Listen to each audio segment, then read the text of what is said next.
নমস্কার বন্ধুরা, মানবীর রান্নাঘরে আপনাদের সবাইকে স্বাগত জানাই। আশা করি আপনারা সবাই ভালোই আছেন। আমার আজকের রেসিপি তেলাপিয়া ফিশ কারি। তো কাঁচা টমেটো দিয়ে আজকে আমি তেলাপিয়া মাছ কীভাবে রান্না করেছি সেটাই আমার আজকের রেসিপি। এখানে 4টে তেলাপিয়া মাছ নিয়েছি। মাছগুলো বেশ ভালো সাইজেরই ছিল। প্রথমে ওরা বাজার থেকে কেটেই দিয়েছিল। এটা ভালো মতো ধুয়ে আমি নুন আর হলুদ মাখিয়ে 10 মিনিটের জন্য রেখে দিচ্ছি, যাতে এটা ভালো মতো ঢুকে যায় নুনটা। আর এদিকে আমি একটা বড় আলু নিয়েছি, এটা কেটে নিচ্ছি। আর কাঁচা টমেটো নিয়েছি। আর মশলা বলতে এখানে আমি পেঁয়াজ, রসুন আর কাঁচা লঙ্কা পেস্ট করে নিয়েছি। আর এদিকে একটা কড়াইতে আমি সর্ষের তেলে করব রান্নাটা, সর্ষের তেলেই ভালো হবে। সর্ষের তেল নিয়ে নিয়েছি পরিমাণ মতো। দিয়ে তেলটা খুব ভালো করে গরম করে নেওয়ার পর আঁচটা একদম কমিয়ে দিয়েছি, না হলে মাছটা দেওয়ার সময় ছেটাতে পারে। সেই জন্য আঁচটা একদম কমিয়ে নিয়ে তারপরে মাছগুলো আমি ভেজে নিচ্ছি। 2টো মাছ একসাথে দিয়ে ভেজে নিচ্ছি। 1 পিঠ ভাজা হয়ে গেলে আর উল্টে দিলাম, আবার আরেক পিঠ ভেজে নিচ্ছি। তো এই যে 2টো ভাজা মাছ তুলে রেখেছি, খুব বেশি ভাজবো না কড়া করে। আবার 2টো মাছ একইভাবে ভেজে নিলাম। আর ওই আলুটা কেটে নিয়েছিলাম। আর ঝোলের আলু সাধারণত এইভাবে কাটা হয় আমাদের।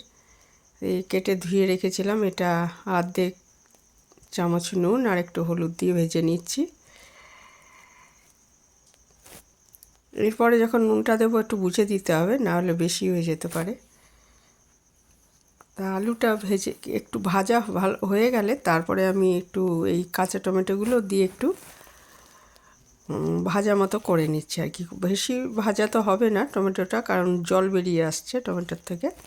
ওই আর কি একটু মোটামুটি সাঁতলে নিচ্ছি।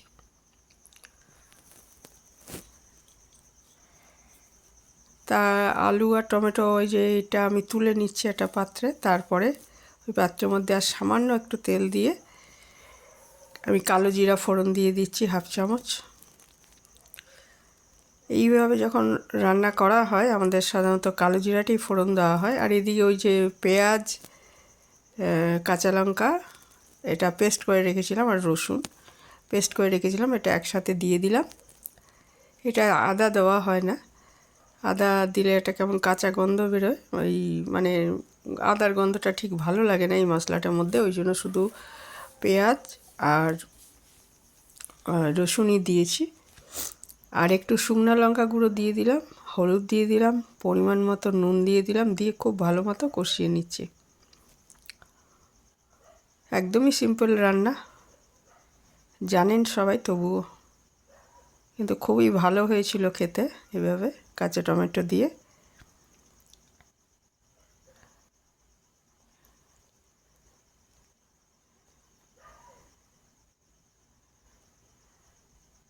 কাঁচা টমেটো, এটা আমার গাছের টমেটো।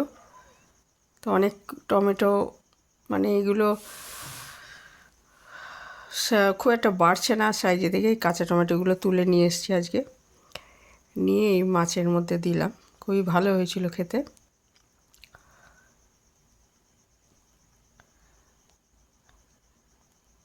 তো ভালো মতো কষিয়ে নিয়ে এবার আমি এর মধ্যে পরিমাণ মতো জল দিয়ে দিচ্ছি। যে পরিমাণ আমি ঝোলটা রাখবো সেই হিসাবে দিচ্ছি। দিয়ে ঢাকা দিয়ে আমি ফুটিয়ে নিচ্ছি। মানে ফুটে উঠলেই আমি মাছটা দিয়ে দেবো। আলু সেদ্ধ হওয়ার তো সেরকম ব্যাপার নেই, আলু প্রায় সেদ্ধ হয়েই আছে, কারণ আলুটা খুব ভালো মতো ভেজেছি আমি। তো ঝোলটা ফুটে উঠলেই ঢাকনাটা খুলে আমি মাছগুলো দিয়ে 5 মিনিট মতো ফুটিয়ে নিচ্ছি। ঢাকা দিয়ে রান্না করার ফলে এটা কম সময়েই ভালো মতো সেদ্ধ হয়ে যাবে মাছটা, ওই জন্য ঢাকা দিয়ে দিয়েছিলাম।